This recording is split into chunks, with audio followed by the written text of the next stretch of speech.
Welcome to The View from the Front. My name is Stan, and this is the July 27th edition. Today we are talking about news of a potential breakthrough in Ukraine, congressional testimony that the U.S. is making progress in its realignment toward countering China, and we'll even go into the idea that Putin might use a nuke as a desperate last attempt or act of spite.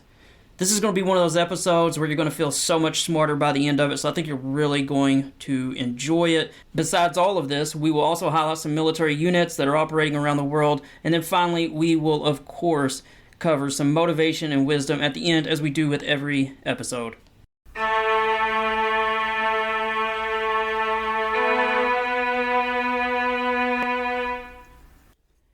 If you are new to the show, let me say as background that I'm a proud moderate, and that I covered the news for more than 10 years as a journalist. Before that, I served 4 years in the Marine Corps on active duty and 2 years in the reserve, all of that time in the infantry. And yes, that does matter, because for my fellow infantry and spec ops folks out there, we know that we've been more cold, more wet, more hungry, and more wronged than just about any other MOS out there. But I'm getting off topic here. In this show, The View from the Front, I primarily do 3 things every week. First, I work to highlight what our military troops are doing around the world, while also covering hotspots and foreign policy news that could affect our country. Secondly, I attempt to unite us and remind us of how lucky we are to live in America. Our division is our country's greatest threat, and I firmly believe 2 things. Most Americans are good, and more unites us than divides us.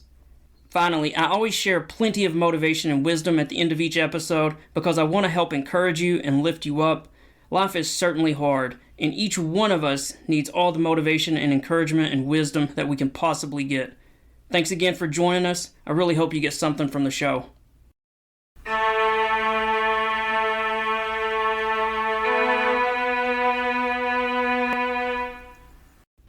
We begin this episode by discussing a potential breakthrough of Ukrainian forces in their counteroffensive against Russia. I'm recording this on Thursday morning, so the news is still unclear and a little hazy and a little foggy, but it is starting to appear that Ukraine has committed reserve forces into the attack and that they are pushing south across the land bridge in the Zaporizhia area. Now, if you have no idea what I'm talking about as far as where this attack is happening, this is toward the south across the land bridge that Russia set up. This has been one of the main goals of Ukraine since the beginning of the war, is that if they could push across this land bridge, it will help cut off and eventually starve Russian forces in the Crimean Peninsula. Now, you can see a map of this area from my Substack page, so if you want to see a map just so that you can visualize what I'm talking about, go to the Substack page. I have 2 maps there from the Institute for the Study of War. They're an amazing resource, and these maps will help you visualize what Ukraine is trying to do. Yesterday, on Wednesday, the New York Times reported that the, quote, main thrust of Ukraine's nearly 2-month-old counteroffensive is now underway in the country's southeast. This was written by the New York Times' Eric Schmidt. He's been correct on a lot of stuff, and he quoted 2 Pentagon officials who spoke on condition of anonymity. Schmidt went on to say that U.S. sources were saying that thousands of reinforcements, which, of course, until recently have been held in reserve, are now, quote, pouring into the grinding battle, end quote, along the front in the country's southeast. This description, as Schmidt said, follows reports from the battlefield from both Ukrainian and Russian forces. Again, it's also been reinforced from reporting from the Washington Post. They had a big story about it, and there were also lots of information from Russian military sources, bloggers, etc. on social media. They were trying to claim that the Russians had stopped the Ukrainians. Obviously, you have to take what the Russian sources are saying with somewhat of a grain of salt. The Institute for the Study of War also reported on these large attacks. They've seen some evidence of it with satellite imagery and with some leftover battlefield remains of tanks. So there's definitely some heavy fighting happening. It's not super clear how far that thrust has achieved so far. I've seen some sources. One mentioned was the Institute for the Study of War, that Ukrainians pushed a couple of kilometers, but then Russia tried to move some forces there and counterattack. This is, of course, a small part of a larger thrust, which the Institute for the Study of War discusses. So this could have even been a feint in this area, and then a larger thrust will happen elsewhere. But as we discussed last week, U.S. forces or U.S. officials have been increasingly frustrated that Ukraine had not committed its vast reserves. They probably only used about a third or a quarter of the newer troops that they had and the newer equipment, as they have been moving forward slowly, probing through mines, etc. Obviously, the frustrations of Western officials in the U.S. and Europe have gotten through to Ukraine, and they are now pushing aggressively. Now, if you are a newer listener, and I've been thankfully getting newer listeners every single week, make sure you go to my Substack page and subscribe. I will be doing an update as more news comes out on this offensive. These will be just simple email updates, and you can subscribe from the Substack page through either the episode link notes, or you can just go to stanrmitchell.substack.com, or you can even Google it and just Google the view from the front with my name, Stan R. Mitchell. I will probably be doing an email update tomorrow once it's more clear on how far the Ukrainians have pushed, how fast they're pushing. But I'm looking forward to updating you guys on that, and I'm really hoping that Ukraine is successful in this pretty big move they're making. The second big story I wanted to discuss this week involves the U.S. strategy toward China. Now, China hasn't been in the news as much the past few weeks, and I haven't said a whole lot, but the longtime listeners probably know that we have been constantly reorienting and shifting our focus toward the Pacific and toward China as China grows more aggressive toward its neighbors and toward Taiwan. The U.S., much of the West and Europe, and certainly many of the island nations in the Pacific, as well as countries such as Vietnam, Thailand, and others in Asia that will be impacted by China's growing aggressiveness and moves toward intimidation. All of these countries have been moving toward closer partnerships, closer alignment with their military forces, etc. This actually came up since the last episode in some congressional testimony from Eli Ratner, who's the Assistant Secretary of Defense for Indo-Pacific Security Affairs. He actually testified to the House Select Committee on Chinese Communist Party and discussed some of these realignments and efforts that are currently happening. As you've probably seen before, the Department of Defense and the State Department always calls China a, quote, pacing challenge. But Ratner in that testimony was a little bit more specific about that, quote, pacing challenge, and when Ratner said China is the only country in the world with the will and increasingly the capability to refashion the international order in ways that would deeply undermine vital U.S. interests. Now, it's not just U.S. interest, of course, it's also world interest, because as China pushes and intimidates its neighbors, this is going to be, economic warfare where they push them into deals, into positioning Chinese troops on some of these islands or some of these countries. They intimidate their neighbors. We all know China's history of behavior, which is why many of these countries are beginning to align with the U.S. and the West. But that's just background, obviously. Ratner said during the testimony this week that the past 2 years, the administration and Congress have worked together to ensure that the U.S. military is more capable, more distributed across the region, meaning the Pacific, and more deeply integrated with its allies and its partners. I have documented many of these efforts the past couple of years since I've been doing this podcast, but Ratner is correct that the U.S. has been moving increasingly toward positioning with allies in the region. Let's do a quick recap or refresher. Just in case you've not been paying a lot of attention, since 1995, China's defense budget was about twice the size of Taiwan. Today, China's is 20 times larger. So clearly over the past 2 decades, China has implemented the largest military buildup of any country in the world. That is like absolute fact. You can see it in congressional testimony. You can see it in lots of defense publications. So China is clearly building its military for some reason. And you got to say, well, why would China do that? The short-term answer is Taiwan is one of the island of Taiwan. They want to invade and take back or try to strangle economically and maybe partially militarily. And so if they can strangle this island of Taiwan, That's one of the first moves in increasingly pushing and expanding, this country of 1 billion people. They've also been asserting influence with countries like Vietnam, the Philippines, Thailand, other countries in the Pacific. They've increasingly been pushing these countries around. So all these countries have come together. And in fact, the United States has allies with Australia, Japan, Vietnam, the Philippines, New Zealand. They have something called the Quad. The partners of the Quad are America, Australia, India, Japan. All of these have increasingly pivoted toward the risk of China and China's growing intimidation of all these small islands and countries in the area, none of which alone can contain or deal with China. It's obviously a very big country. It's obviously an advanced country with a very capable military.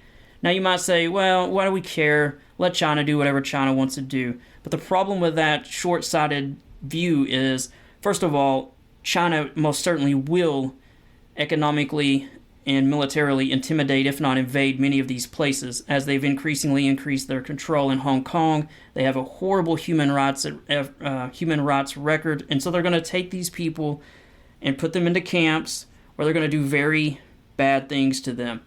But even besides the humanitarian and just hopefully human ethical reasons that you probably have, the volume of shipping that goes through the Taiwan Strait and through that Pacific is just unbelievably large. It affects world trade, literally. Let me just throw out a stat. 1/3 of worldwide shipping passes through the waters we're talking about, which is the South China Sea and the Taiwan Strait. And that's according to the Center for Strategic and International Studies. So if China becomes too aggressive and isn't contained, they can literally control world trade. The second thing, Taiwan obviously produces the vast majority of semiconductors. So if China were to take Taiwan, this is going to have an impact back home on literally every appliance, from your computer to your phone to every single thing that we use in the West in our way of life. So this is one of those things where you just can't let China start taking all these resources or controlling world trade.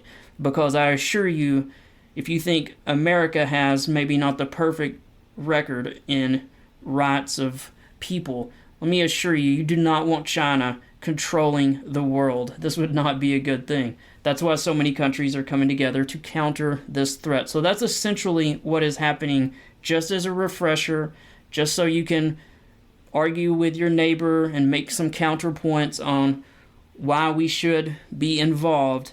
This is something that's going to affect us one way or the other, and we can either prevent some of this stuff from happening at a much smaller cost, or we can wait to react, as we have so many times, such as World War I, World War II, and we can wait too late, and it's a much larger and much more painful way to try to solve the situation.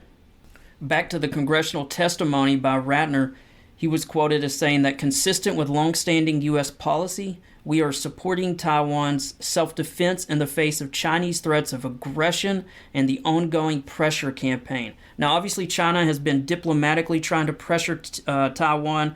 They're preventing countries from recognizing Taiwan. They've been doing that for years in the UN, but they've also increasingly of late been flying, obviously, jets near the island to intimidate it, and they've also been encircling it with ships from time to time, showing that if we choose, we being China, we can cut off Taiwan. Taiwan is a country that is much larger than most people realize. It literally has more than 23 million people on it. So unless you want to just write off 23 million people and their desire for independence and freedom, this is kind of a big deal. And again, as I said earlier, there are economic arguments as well for helping prevent China from its expansion and from it aggressively and militarily eventually taking Taiwan. Interestingly, even as Ratner was testifying, there was a large exercise happening in the Pacific called Talisman Sabre 23. It had just a ton of participating countries. It had more than 30,000 troops participate in this. There were 13 nations from Japan to Germany, so this is more than just America that's trying to shoulder this load of keeping the international order in place to prevent larger countries from bullying smaller countries. But it's been a 15-day exercise, and it actually included several new Pacific Island partners, including Papua New Guinea, Fiji, and Tonga. And so those were 3 countries that are participating for the first time, because a lot of these smaller islands, they don't want to be invaded by China. They have literally had a peaceful existence since the end of World War II, and so no one wants China to do what it appears China wants to do. It's hard to explain why else you'd be building up your military the way you are. There's no one who threatens China. There's no country that's going to invade or attack China. They have a large nuclear force. They have probably the largest armed forces in the world. There's no reason for what China's doing unless they intend to invade and militarily intimidate a lot of neighbors. That's why the world is starting to react. So it's just good to have all these facts at your fingertips just in case someone brings it up or says, we shouldn't worry about this or we shouldn't worry about that. Well, it's a little bit more complicated than that, as situations so often are. So I think that's been a pretty good update on the situation there. I know we haven't discussed it on the podcast in a few weeks because, there's not been a large or high-ranked visiting U.S. person to the Taiwan, which usually causes China to get very upset.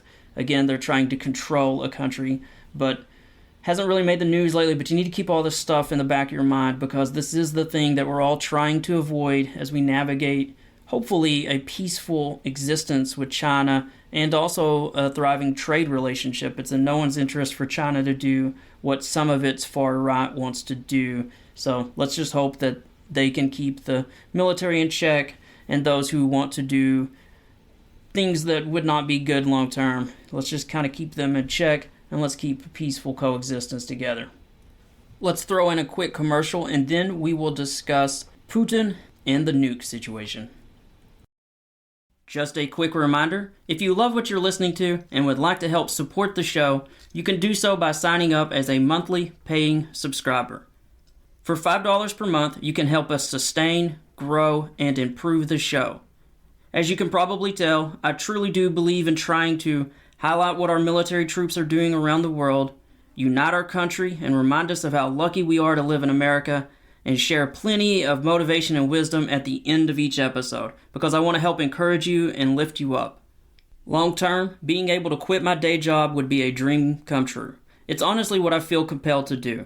And frankly, being able to do this full time would provide more time to cover news, unite the country, and focus harder on motivating others. These are all things I feel drawn to do. In that same line of thinking, I feel compelled to write fast-moving action stories about military service and police work. And while on the one hand you could simply say these are action thrillers meant simply for enjoyment, I think these books serve a deeper purpose as well, as I think they help attract talented people to both the military and law enforcement. Obviously, these are two crucial needs for our country. But you don't have to sign up as a paying subscriber. I already have an awesome group of folks who are throwing a few dollars into the pot each month to keep the show going, and I thank God for each of these people. If it's meant for me to return to being a full-time author who also does the weekly podcast, then my dreams will come true. But on the other hand, if it is meant for me to continue working a day job and doing this on the side, then I will know that it is God's will, and I will be grateful for 2 things. For the financial stability my day job provides me, and I will also be grateful for the opportunity to reach hundreds of people each week as I try to help influence our amazing country's direction. If you would like to sign up to support the show, you can do that through my Substack page. You can find that at stanrmitchell.substack.com. Again, that is stanrmitchell.substack.com, or you can find it in the episode notes. Thanks so much, guys. I appreciate each and every one of you and how much you're doing to support just a little guy from East Tennessee. So let's talk about Putin and the idea that he might use a nuke, which he has threatened to do for months and months and months. I was having a conversation with a listener, and this person says, what if Putin's out of options and as a last resort he uses a nuke, or that he might just do it out of spite because he's too proud to admit defeat. And since this person said that, I thought, if this person's thinking that, maybe others are as well. And so here's what I shared with this person and what I want to share with you guys. So first of all, there's a long history of proof that Putin is a coward. He wants to live. Now, you say, well, what proof is there that this is true? Well, let's just talk about the recent mutiny that Putin had to deal with when Prigozhin moved north toward Moscow, and there were barely any Russian forces to protect Putin in Moscow. What did he do? He fled. Worse than that, he not only fled to St. Petersburg, he literally froze up and didn't know what to do. And so his buddy in Belarus helped bail him out and work a deal.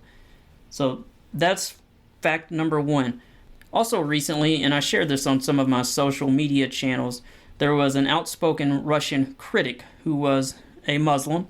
Obviously, there are a lot of Muslims and followers of Islam in Russia, and especially in some of the Russian satellite countries that Russia tries to control. So Russia arrests this gentleman on some pretty rigged up and false charges, and an uprising starts to begin when lots of Muslim men begin marching in the streets. And I was following some of this on social media, as was many people, and these were very large crowds, and they were increasingly getting very angry and violent. And it was like, whoa, what will Russia do? Now, most countries would clamp down and deal with this situation. What did Russia do? What did Putin do? They allowed someone to talk to some of the Muslim leaders, and they released the person arrested. That is a sign of weakness. And yet, why did Putin do it? Because he couldn't deal with another uprising in his country, and because, let's be honest, he wants to stay in control, and he's at heart a coward. He's a gentleman who's never been on the front lines, and so he wants to stay alive. Now, if you want to stay alive, the last thing you want to do is launch a nuke at either Ukraine or any other Western nation, because your life will come to an end. Unfortunately, a lot of others will as well. But Putin is a very rich man. He has a young girlfriend and probably lots of other women as well. He's lived a very comfortable life. People who live that way want to stay that way.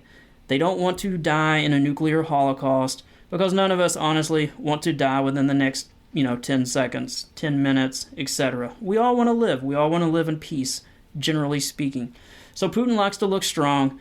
And I just think, so just from like a self-preservation standpoint, I don't think Putin wants to die.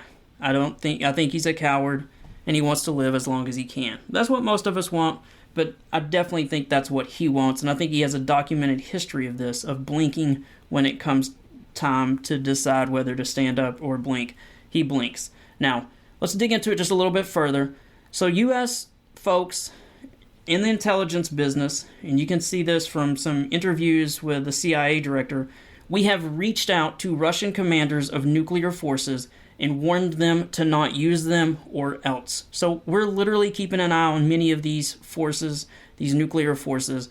We know if they start to move weapons, if they start to load weapons, if they start to basically do things that would make us raise our own nuclear posture. As I told this listener, it's not as simple as you think to just launch nuclear weapons. So there have to be commanders to do it. These commanders aren't stupid. They're high-ranking officers, and they know that if Russia suddenly ordered nuclear weapons, you have to say to yourself, wow, this is madness. Would you do it? Would you launch nuclear weapons? It takes more than one person to launch them, obviously. It's not even a super simple thing to do, but would you do it? Would you do it if you knew there would be a nuclear retaliation and that many of your family, probably yourself, your family, many cities would be wiped out? Would you follow a madman and release nuclear weapons? That's something you should ask yourself. But I would take it even a further step. I think even if there was a chance that someone was going to do it, if we saw the kind of posture increasing, etc., I'm not sure that we would allow it to happen. If you were president and you saw that, maybe there was a loyal commander somewhere and it looks like he's about to do something, do you think you would allow that to happen? I think it's a fair question. And so I think we have some means of basically dealing with such a situation were it to happen. There's a reason we have stealth bombers and everything else, and even weapons that probably none of us know about and we won't know about for 20 years. So I just like to put people a little bit more at ease as far as, will Putin try to launch a nuke? Could he launch a nuke? Would the military turn on him if he tried to order such a thing? So I don't think he would order such a thing. I think he knows that if he does that, that a military coup is probably going to happen. And so I don't think the orders would even be followed. If the orders were, if they started even think about following it, I think there are some other things in place that we're not aware of. So that's my view on the situation. This is just I've tried to read on this as much as I can. This is obviously just all unclassified, open source stuff that you can read anywhere. And so there you go.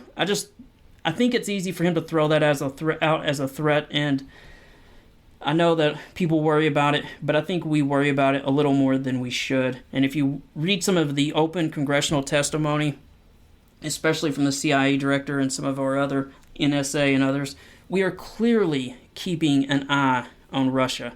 I think if you look at even the invasion of Ukraine, we knew it was going to happen. We knew where it was going to happen. Ukraine didn't even hardly believe us at first. So, if Putin tried to do this, I just think that we're going to know it, and I think we're going to try to intervene and prevent it from happening. So there you go. That's my take on it. If you have a different take, hey, reach out to me. I'd love to hear your take. Tell me where I'm wrong. I might even bring it up in the next show. Now, before we get to the next section where I'm going to highlight some U.S. military units, I wanted to also note that in the Substack notes, if you go to my website, stanrmitchell.substack.com, I have 4 stories linked there. They're all free to read. These are stories that could be much bigger in the days ahead. I didn't get a chance to cover them. The first one is the Russian defense minister has met with the North Korean leader, Kim Jong-un, so you can read about that. There's some discussion about of course, the story doesn't say a lot because most of that conversation was obviously secret, but some analysts believe that they're discussing ways to potentially get more ammunition for Russian troops, maybe some other things. So Russia is going to North Korea, which, let's be honest here, if you look at the long history of Russia and North Korea, in the past, North Korea was the much weaker country that needed Russian help, and now it's kind of flipped. So Russia's going to the smaller country of North Korea to basically beg for ammunition. Now, the other stories you'll see there, NATO is stepping up reconnaissance in the Black Sea region after Russia's declaring that it's not safe for shipping in that area. A lot of security analysts think Russia may try to sink a commercial ship that maybe has grain on it or other material, and that they're going to try to blame the Ukrainians. Again, Russia's, I guess, repeated use of the same card all the time where they will do something incredibly stupid and try to blame some other country. They're going to try to probably play that card. So NATO is increasing surveillance in the area so that they can show what morons the Russians are. Now, the next story I want to share is Iran is allowing or giving detailed answers to UN inspectors over 2 sites where man-made uranium particles are found. We've talked about in the past that Iran is increasingly inching toward nuclear weapons. The U.S. says they will not allow it. At any time, that's a potential friction point that could get a little bit uglier. We've also detailed that Iran has tried to seize ships, and so Iran is playing Iran games. There's a story there if you want to read into the details, into the weeds on some of that. The final story you'll find there, again, it's a free article to read, is that a Russian fighter jet has again damaged a American drone over Syria. That's the 6th incident this month. I think it was 2 weeks ago. We went into the weeds a bit about some of the things that Russia has been doing to American forces in the Middle East. It is all very provocative. It's very dangerous. And it's the sign of a weak country trying to appear stronger than it is. But it is a potential flashpoint. And at any given time, something like that can get a little bit more tense, a little bit more out of control, and it can lead to conflict. That's the unfortunate truth. Now let's move to one of the parts of the show that I really enjoy doing, which is highlighting military units.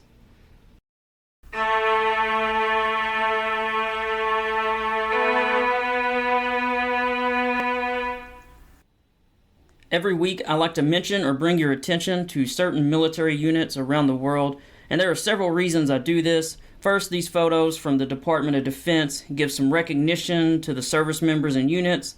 They also help educate the public on various jobs being done in the military, and they inform you on locations our service members are serving. You can view all of these photos that I'm about to mention from the link in the episode to my website. So just check the episode notes if you want to see these, and let's just run through these fairly quickly. But the first one is of a Air Force Academy cadet going through an assault course, which if you've ever done an assault course, that's when you're going through obstacle courses, mud, under obstacles, through mud, under barbed wire, etc., carrying a rifle, and it's to basically try to break you down, get you wet, muddy, push you to the limits, you'll be super winded, etc. But I share this photo because, as you know, it's summer, and I know, speaking for myself, 20 plus years ago, I was one of those who left after high school during summer and went to boot camp or basic training, depending on what your department or, military unit calls it. But there are a lot of young men and women who left high school and they are in boot camp or basic training right now, and they are absolutely being pushed to the limit. They are probably missing home a little bit, but they are also being forged into great young men and women. So just shared that photo so that we can all think about the fact there are a lot of young men and women who are doing what, if you're a veteran listening to this show, you've done this, you know what they're going through, you know they're a little disoriented, and there's a lot that you go through with boot camp or basic training. But it's good to remember sometimes that there are young 18-year-olds, or in my case, I started at 17, went through boot camp at the age of 17, and then was 18 by the time I got through my through the graduation of it. But some of them are 17, but a lot of young men and women out there really putting in some hard hours right now. And they're doing that to better themselves and to serve our country, and they definitely deserve our respect. The second photo I wanted to share was from Germany. It shows Air Force Senior Airman Caitlin Rollins. She's loading cargo aboard a C-17 Globemaster, which, if I'm not mistaken, the C-17 is the largest Air Force plane by far. And this is in support of moving additional supplies and equipment to Ukraine. But even if we weren't doing that, this is just an indispensable skill that the Air Force constantly has to do, and when they don't have to do it, they're training to do it, because loading those aircraft as efficiently and as balanced as possible is truly a skill. Again, that photo was of Air Force Senior Airman Caitlin Rollins in Germany. There's also a photo I wanted to share from the Navy and the Marine Corps. This photo shows Marines basically doing training on board the USS Lewis B. Puller. Now, I've been on ship before, and one of the hard things about being on ship, especially when it's often for weeks at a time, is you've got to stay physically fit while basically being stuck to a cot and standing in line for food, and it's often very hard to stay fit. So there's a small gym on most of these ships, but there's also, you've got to think of ways to improvise training, and it was a great photo because there are Marines literally rappelling down the side of a ship, and in this case, it's not like they even have another ship to practice on. They're literally on their own ship, finding ways to train, which is what you have to do when you want to keep the sword sharp. So, great photo. They're doing it at night to make it even more complicated and difficult, and you can see them wearing night vision, and so they are literally using what they have to keep the sword sharp. The third photo I wanted to share was of the guided missile destroyer USS Paul Ignatius. The interesting thing about this photo, it's a Navy ship in the Mediterranean Sea. Obviously, that's just south of Europe, so this is in the European theater, but they are selling, the USS Paul Ignatius is actually selling behind an Italian Navy ship. I'll probably mispronounce it. It's called the ITS Via Reggio. And they're doing an anti-mine exercise, but it's just a reminder that even during peacetime, as the old saying goes, if you want peace, you prepare for war. And so a lot of times, if you have a son or daughter who's on a ship, they're not just sailing around doing nothing. They're actually practicing drills such as this, where they are practicing clearing landmines so that if they ever had to do it in a serious situation, they would know how to do it. And then the final one is, I wanted to share a photo of a naval ship that's launching a unmanned surface vessel. This ship is actually in the Caribbean Sea, and it's a part of UNITAS, which is the world's longest running annual multinational maritime exercise. So again, this is our Navy working with other allied navies, making sure that communications are good, that we all work together well, which helps reduce cost, since if you're allied with other countries, everyone is sharing the burden of helping keep the world safe. Definitely take a look at those photos on my Substack page if you get the chance. And let me say that I want to thank both those members mentioned above, as well as all of our service members who are deployed and activated around the globe. I strongly believe that you help keep America safe and strong, and that you also help stabilize the world and prevent stronger countries from bullying, intimidating, or invading weaker countries. In my opinion, the facts are clear. The presence of American troops around the world saves an untold number of lives each and every month. So thank you if you are one of those who are serving, have served, or have a family member serving. Let's move now to the best part of the show, which is the motivation and wisdom section.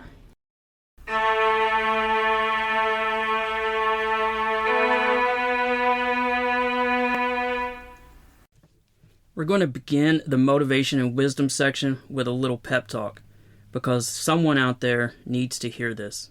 I know someone out there needs to hear this. Listen, life is passing you by. You only get one shot at life, and you're letting it slip through your fingers day by day. Life has beaten you down, kicked you in the face, ignored you, punished you, rained on you, assailed you with illnesses and injuries, burdened you with debts and levels of despair that I know are breaking your spirit. But you have to get up. Do you hear me? You have to get up. You're going to get up, and you're going to get up now, and you're going to start fighting back. Do not let despair win. Get up and take a step forward to confront these things facing you right now. Do it now. And let the following items that I'm going to share lift your spirit and take you to a higher level. You can do this. You're meant to do this. And you have to do this. For yourself, for your family, for your Creator. And with all of that being said, I truly hope these help pick up your spirits, that they help revive your hopes, and that they help make you a better person. I hope that pep talk helped motivate you and wake you up.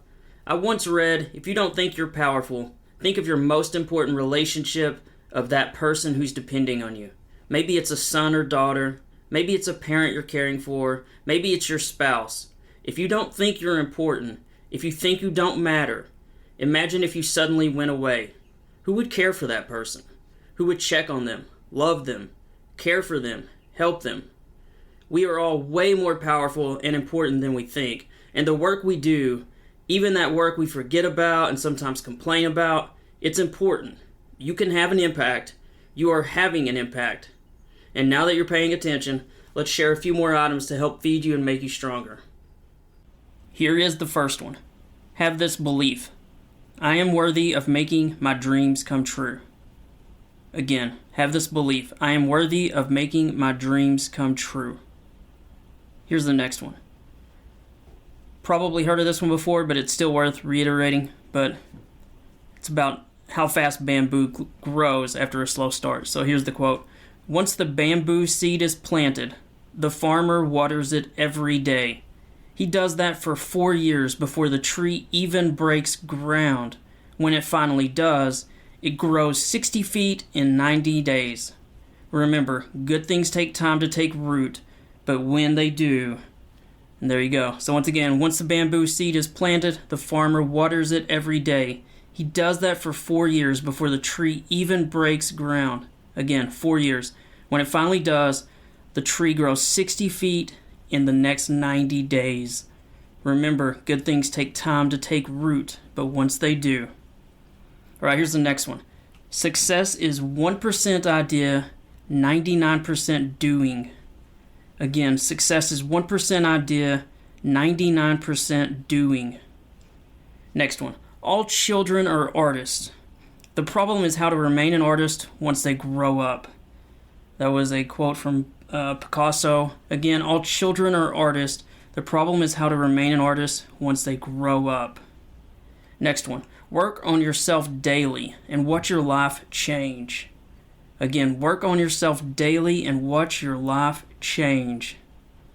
This next one's a great one. Go as far as you can see. When you get there, you'll be able to see farther. Isn't that a great one? Go as far as you can see. When you get there, you'll be able to see farther. All right, here's the next one. You can be as great as you want to be. What does it take? Self-belief, courage, determination, dedication, focus, drive, patience, humility, gratitude. Again, you can be as great as you want to be. It takes self-belief, courage, determination, dedication, focus, drive, patience, humility, gratitude. Next one. Once you truly understand that it is okay to lose or fail, you are free. You have nothing to fear, and only then can nothing in this world hold you back. Again, once you truly understand that it is okay to lose or fail, you are free. You have nothing to fear, and only then can nothing in this world hold you back. Next one. Train your mind to be calm in every situation. Again, train your mind to be calm in every situation. Next one. Take responsibility for your success. It's nobody's job, only yours. Let's not blame others, right? Let's not make excuses. Take responsibility for your success. It's nobody's job, only yours. All right, next one. Worrying does not take away tomorrow's troubles. It takes away today's peace. Again, worrying does not take away tomorrow's troubles. It takes away today's peace. So let's not worry too much, right? Of course, that is easier said than done, without question. All right, so let's include a couple from the Bible because I think we all forget how much good stuff is in the Bible. I know, just speaking for myself, I went for years with barely reading it, and I've returned to it of late, and it's doing so much to help strengthen me and help me find what really matters in life, faith, family, great core values, etc. So here's the first one. This one's from Proverbs chapter 16, verse 31 and 32. Gray hair is a crown of glory. It is gained in a righteous life. Whoever is slow to anger is better than the mighty, and he who rules his spirit than he who takes a city. I'll read that one real quick one more time. Gray hair is a crown of glory. It is gained in a righteous life. Whoever is slow to anger is better than the mighty, and he who rules his spirit than he who takes a city. Rules his spirit. We all need to have a little bit better control, don't we? And then the second thing I wanted to read Psalms 113. And it's a short one, but it's a good one. Praise the Lord. Praise the Lord, you his servants. Praise the name of the Lord. Let the name of the Lord be praised, both now and forevermore. From the rising of the sun to the place where it sets, the name of the Lord is to be praised. The Lord is exalted over all the nations, his glory above the heavens. Who is like the Lord our God, the one who sits enthroned on high, who stoops down to look on the heavens and the earth? He raises the poor from the dust and lifts the needy from the ash heap. He seats them with princes, with the princes of his people. He settles the childless woman in her home as a happy mother of children. Praise the Lord. Again, that was from Psalms 113. I shared that on social media, and several people were like, man, that was a great verse. Or great chapter, I should say. So, sharing it with you guys. I always like to end with this one. Be the reason someone smiles. Be the reason someone feels loved and believes in the goodness of people. I always think that's a good one to end with. And with that, thanks for joining us this week on The View from the Front. As a reminder, please be kind and try your best to love your fellow Americans. So many men and women have sacrificed, fought, and died to keep this country together the past 240 years. Please work daily to unite our country again. The vast majority of Americans are decent, loving, great people. Also, please try to be a better person each and every day. Try to be kinder on social media and how you interact with others with whom you disagree. For those who are listening for the first time, let me say a bit more about myself and the podcast. My name is Stan R. Mitchell, and I'm a prior infantry Marine who dropped the sword and picked up the pen. After joining the Marine Corps at the age of 17 to serve 4 years in the infantry, I exited military service, earned a degree, and spent 10 plus years in the news business, initially as a reporter, but then going on to start a weekly newspaper in Oak Ridge, Tennessee. What can I say? Anyone crazy enough to start a weekly newspaper at the age of 27 is probably a dreamer and an optimist, and I confess that I'm both. I owned that weekly newspaper for 9 years, from 2004 to 2013. But once it was clear that owning a newspaper wasn't the best path to financial security, I went on to become an author. To date, I've written 12 books, and while it's true I'm still writing, I'm now here as well, a once-a-week podcaster who's still in love with both his country and the news. And I see this podcast as a small way to continue serving our country, doing my best to inform and unite us in a time that we're as divided as we've probably been in 100 years. If you were to ask anyone who lived in Oak Ridge during the 9 years that I owned that weekly newspaper, they would tell you that I sought to downplay controversy, I worked hard to understate headlines, and I did my absolute best to never create panic, which is a terrible way to sell newspapers, but is a responsible way for a media outlet to act. I plan to do these same things with my podcast. I love the news, and we need the news, but we need to have news that's less over the top. News that folks don't dread to hear because it's too scary, and news that isn't so blown out of proportion and fear-based that it was clearly written to be shared and scare the devil out of people. The news shouldn't be a game intended to grab eyeballs and monetize dollars. It is an absolute fact that our democracy doesn't work if we don't have informed voters. And since we're talking about the news and informed voters, let me say this. I believe that foreign policy decisions are the most important decisions that we face as a country. They lead to greater consequences on the world stage, and they can lead to tragic deaths, either because we shouldn't have intervened somewhere, or perhaps because we should have. America is the world's leading power, and we mostly lead the world from a position of moral authority, showing other countries how they should behave in regards to ethics, restraint, and providing freedom for their citizens. Foreign policy decisions can be tragic and heartbreaking, and it's important that we get them right. It's also crucial that when we get them wrong, such as when we did in the Vietnam War, then the faster we can course correct, the faster we can reduce how many lives we lose. I don't claim to have all the answers, but I do think that much can be gained from discussing these issues and creating a community where we intelligently discuss the troubles confronting us, and where we work to come closer together and respect each other's views with more patience and kindness. A house divided cannot stand, and I strongly believe that more unites us than divides us.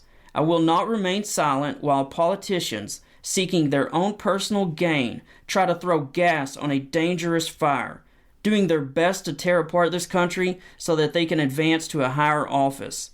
I will also not remain silent when we have media organizations doing great harm to our country by scaring people or creating panic.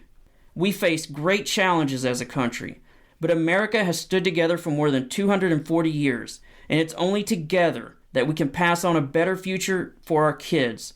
So let's get a little better informed, and let's work to get a little more united as a people. Thank you for being patient and allowing me to share that monologue. I think it's important people hear what I'm about, and I think it's also important my regular listeners hear this message enough that it sinks in, that it affects what they believe, that it affects how they act. We need to hold and cherish the beliefs that got us here today. Beliefs such as kindness, patience, and a strong belief that our best days lie before us. These are the beliefs that got us to this point, and they're also the beliefs that will get us to a brighter future.